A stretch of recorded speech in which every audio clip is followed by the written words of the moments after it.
At the moment we're in Arad, or at Arad, and this is a fortress, in fact, or the remains of a fortress now. But this was a Judean fortress, so first built probably in the 10th century BC to defend Judea from the south. So that's what's behind you there. And so you've got the Judean hill country there, so this fortress is protecting that, it's the southernmost fortress. So, but the really interesting thing here in terms of linking this into the Bible is that the remains of a temple from that era have been found here. We've got a destroyed temple from that era.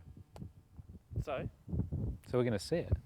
Second book of Chronicles is a straightforward continuation in many ways of the first book of Chronicles. The division between the two books is rather artificial. They were not written as separate works but as part of one continuous work, and the division between them was made for reasons of practical convenience in handling the texts.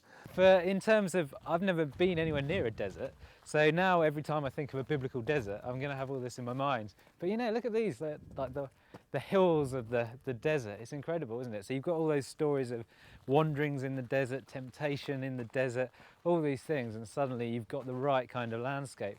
It's kind of nice to feel the heat, especially coming from the weather we've had, so you can really appreciate it, even if it's not quite summer heat.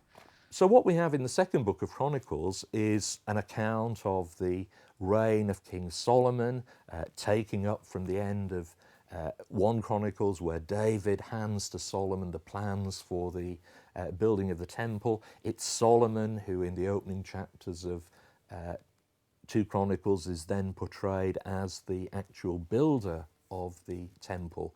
And given the circumstances in which the second book of Chronicles was written, written within the context of the Jewish community restored to Jerusalem after the exile, books of Chronicles probably written in the period between about 400 and 350 BCE.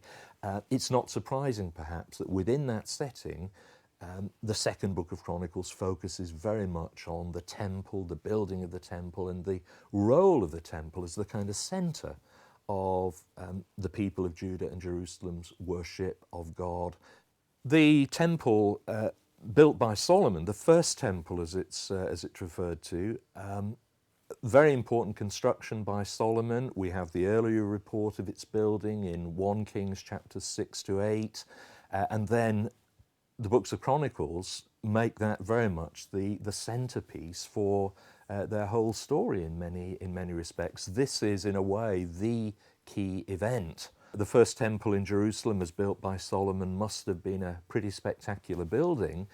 In some ways, the layout, the construction details from the temple are quite similar to details that we have through archaeological excavations of the form and pattern of other smaller temples in the area of the ancient Near East, particularly in the area of ancient Canaan, ancient Palestine.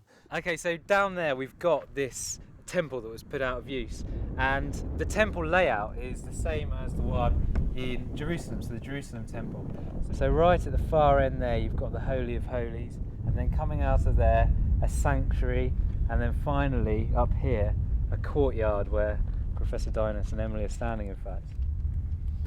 But in many ways what the narrative in Chronicles does is to stress the continuity between that first temple as built by Solomon and the later experience of the people in the post-exilic period after their return and so on. In the second book of Chronicles, the story of this famous king Hezekiah is related to us, how he expanded and undertook like a massive public works project.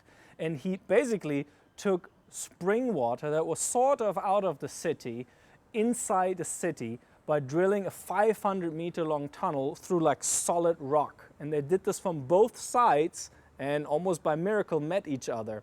And you can see this water right now here. This is the water that he brought from sort of outside the city into the city walls and then put it into the pool of Siloam, or Shiloah.